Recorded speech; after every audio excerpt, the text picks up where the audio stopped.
Oi pessoal, tudo bem com vocês? André Tarifa aqui falando. Vamos continuar a nossa leitura do livro Calma, Emmanuel e Chico Xavier. Hoje nós vamos fazer uma leitura e algumas reflexões sobre o capítulo 5. Eu não vou ler direto no livro porque eu fiz várias anotações aqui, então eu vou ler o texto direto daqui, tá bom? O capítulo chama Serenidade e Paciência. Começa com eu entendi uma lição logo de cara no título. Serenidade e paciência caminham juntas. Você não vai nunca obter serenidade na sua vida se você viver em constante impaciência, né? São coisas conflitantes aí. Vamos para os primeiros parágrafos. No sentido de preservar a própria paz, é indispensável nos disponhamos a manter criteriosa atenção sobre nós mesmos. O conflito de resultados inalienáveis pode surgir da explosão de sentimentos descontrolados. Entretanto, não se obtém a paz sem esforço. Quem acredite no imaginário valor da desinibição despropositada, no intuito de garantir o equilíbrio próprio, observe a força da energia elétrica sem controle ou do trânsito sem disciplina. Primeiros 3 parágrafos. Serenidade e paciência é uma coisa que, inclusive, é conquistada. Nós vamos ver isso ao longo dos capítulos, ao longo da leitura desse capítulo. Preciosa lição aqui, logo no primeiro parágrafo. A paz depende de nós mesmos. Ninguém vai desenvolver a minha paz interior e me dar de presente. É um exercício constante, permanente. Nós somos desafiados a nos mantermos em paz e pacientes constantemente. A vida é assim, a vida é cheia de pequenas, maiores ou menores coisas que nos provocam uma reação.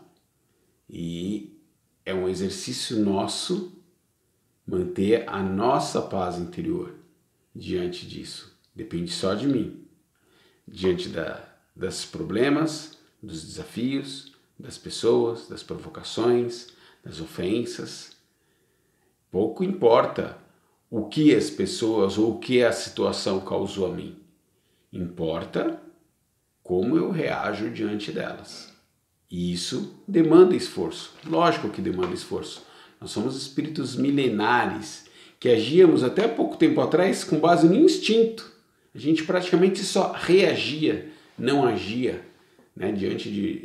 Não havia muita razão, não havia muito livre-arbítrio, essas coisas nós fomos desenvolvendo e fomos ganhando. Então nós agíamos muito mais com base na emoção e muito menos com base na razão. E agora a gente vai aprender a desenvolver isso com disciplina, muita perseverança. Vamos seguindo. Próximos parágrafos. Ninguém possui uma serenidade que não construiu. Daí o impositivo da vigilância em nós próprios. Vamos lembrar um grande mestre, o melhor amigo que talvez nós todos tenhamos, que disse 2000 anos atrás: orai, mas também vigiai. Essa vigilância é minha, interior, interna. É para eu me observar, para autoobservação, né? Não é para eu vigiar o vizinho, vigiar a vida dos outros. Então, olha que bacana isso que ele fala para a gente.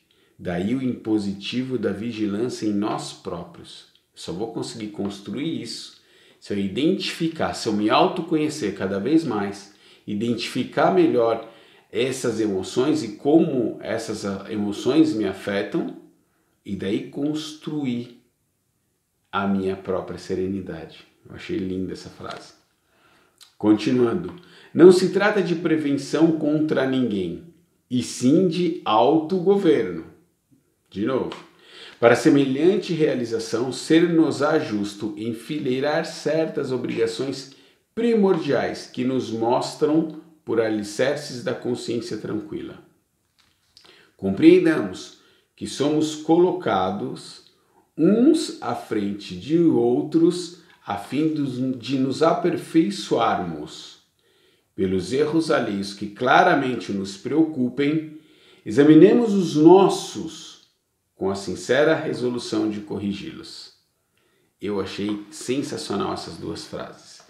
E aí, eu vou apelar para a Revista Espírita de junho de 1863. O autor do texto é o La Fontaine. Mas deixa eu primeiro contar uma curiosidade para vocês. Eu descobri há pouco tempo. A Revista Espírita tinha como subtítulo Jornal de Estudos Psicológicos. Revista Espírita, Jornal de Estudos Psicológicos. E Allan Kardec editou ela por muitos anos, concomitante com a codificação espírita e com todo o desenvolvimento do espiritismo. Ela é riquíssima, riquíssima de informação e de ensinamento também. Eu conheço muito, muito pouco. Vou pescando uma coisa aqui e ali durante as pesquisas que eu preciso fazer. Essa história de jornal de estudos psicológicos, para mim, só reforçou ainda mais o aspecto de autoconhecimento, de autonomia, de estudo interior que o Espiritismo provoca na gente. A dita reforma íntima que todos nós alcançaremos a partir primeiro de autoconhecimento e depois identificando defeitos, virtudes, algumas coisas no meio do caminho, a gente vai moldando, controlando, aprimorando essas coisas. Curiosidade só. Mas vamos para o texto de La Fontaine. Eu vou ler ele inteiro para vocês, para falar sobre essa questão de eu, antes de falar do defeito do outro, eu observar o meu mesmo. Começa assim. O que impede por vezes que vos corrijais de um defeito, de um vício, é certamente que não vos apercebeis que o tendes. Enquanto vedes os menores defeitos do vosso próximo, do vosso irmão, nem mesmo suspeitais que tendes as mesmas falhas, talvez 100 vezes maiores que as deles. Isto nada mais é que uma consequência do orgulho que vos leva, como a todos os seres imperfeitos, a não achar nada de bom senão em vós. Deveríeis vos analisar como se não fosseis vós mesmos. Imaginai, por exemplo, que aquilo que fizeste ao vosso irmão vos tivesse sido feito por ele. Colocai-vos no lugar dele. O que faríeis? Respondei sem ideia preconcebida, pois suponho que queirais a verdade. Assim fazendo, estou certo de que muitas vezes descobrireis defeitos vossos que antes não havíeis notado. Sede franco convosco mesmos. Travai conhecimento com o vosso caráter, mas não o aduleis, porque as crianças aduladas às vezes se tornam más, e os aduladores são os primeiros a experimentar os efeitos. Voltai ao alforge, onde estão os vossos e os alheios defeitos. Ponde os vossos na frente e dos outros atrás, e atentai bem para ver se isso não vos faz abaixar a cabeça quando tiverdes essa carga na frente. É exatamente o que Emmanuel falou ali, né? Antes de... Coloque-se você de frente para o outro, esse que você está criticando e falando dos defeitos dele. E observa que aquilo que você enxerga nele, você tem em você.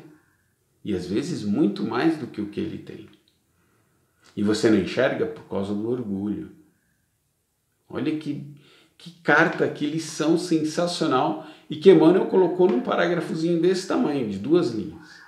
Mas é muito legal como as coisas se complementam quando a gente vai buscar e vai estudar um pouquinho mais. Seguindo. Próximo parágrafo. Abracemos as iniciativas de concórdia sem esperar que determinadas pessoas venham a promovê-las. De novo, ação individual, iniciativa nossa. Eu não posso esperar que o outro promova a concórdia se eu posso fazê-lo. A gente tem que fazer o que o La Fontaine falou aqui agora. Diminuir, exercitar o máximo possível esse orgulho. Diminuindo ele devagarzinho, derrubando esse muro, tijolinho por tijolinho desse orgulho. Quando eu vou fazendo isso, eu construo pontes em vez de levantar muros. E quando eu construo pontes, eu promovo a concórdia, partindo de mim. Eu não posso esperar do outro. O exercício é meu, é individual, é pessoal, é de transformação. Seguindo, está quase acabando. Não nos aborreçamos com o trabalho que a vida nos confia, de vez que através dele é que atingiremos a promoção justa na escala de valores da vida. Nunca nos esqueçamos de que a eficiência não se harmoniza com a pressa, mas não se fará vista sem o apoio da diligência. Ai meu Deus, isso aqui é muito legal. A pressa não harmoniza com a eficiência. Se você fizer as coisas com pressa, elas podem não serão eficientes. Lá na terra, tem uma terra lá no interior de São Paulo que eu vou lá de vez em quando, chama Santa Rosa do Viterbo. Gosto muito. Se alguém de lá está me assistindo, beijo no coração de vocês. Lá a gente falaria assim, que eficiência e não orna com pressa. Entendeu? Não orna, não casa, não combina. E diligência, eu até fui buscar no dicionário para a gente ver, é o cuidado aplicado na execução de uma tarefa. Vamos voltar para a frase do Emmanuel. Nunca nos esqueçamos de que eficiência não harmoniza com pressa, mas não se fará vista sem apoio da diligência. Vamos devagar, com carinho e bem feito. Convém lembrar que os nossos ouvidos podem ser transformados em extintores do mal todas as vezes em que o mal nos procure. Indulgência. É isso que Emmanuel quer dizer com essa frase. O Evangelho segundo o Espiritismo, capítulo 10. Bem-aventurados os que são misericordiosos, instrução dos Espíritos, lição 16. A indulgência. A indulgência é uma das mais preciosas, importantes formas de caridade. Eu peguei alguns trechos dessa lição, bem curtos, dessa lição sobre indulgência no Evangelho. A indulgência não vê os defeitos de outrem, ou, se os vê, evita falar deles, evita divulgá-los. A indulgência jamais se ocupa com os maus atos de outrem. Não vê os defeitos e não se preocupa com os maus atos. Não faz observações chocantes. Não tem nos lábios censura, apenas conselhos. Sede indulgentes, meus amigos, porquanto a indulgência atrai calma, ergue o passo que o rigor desanima, afasta e irrita. Essa lição da indulgência foi ditada por José, um espírito protetor, em 1863. Mais importante, a indulgência não julga. Antes da gente falar, antes da gente repassar para frente aquele mal que chegou no nosso ouvido, a gente já julgou aqui na nossa mente, aqui na nossa cabeça. E por isso a gente sai espalhando e não sendo indulgentes, né? O indulgente, na verdade, quebra esse ciclo. O indulgente não deixa que o mal se expanda, a informação nem o conhecimento dele vá para outras pessoas. Emmanuel fala que o seu ouvido seja um extintor, como se fosse apagando o fogo da maldade. Chegou aqui, acaba aqui. O indulgente não julga. Mateus capítulo 7.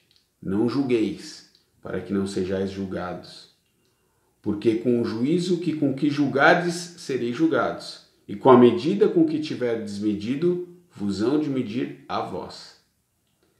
E por que reparas tu no argueiro que está no olho do teu irmão e não vês a trave que está no teu olho? Viu como tem tudo... tudo tem ligação, tudo se encaixa. Isso aqui tem encaixe lá com o texto de La Fontaine, que a gente leu da Revista Espírita, né? De eu olhar o defeito do outro e às vezes nem reparar que eu tenho ele muito maior em mim mesmo. Ora, por que então eu não vou ser indulgente? Por que então, além de eu julgar, eu ainda vou pegar e vou espalhar os defeitos, as maldades, os erros que a outra pessoa cometeu? Esse é um exercício dos mais importantes que a gente pode fazer na nossa vida. E como caminho para a conquista dessa serenidade e dessa paz interna que ele fala no início do capítulo. Terminando, aceitemos a realidade de que o próximo não tem a nossa formação e saibamos respeitar cada criatura na posição em que se encontre.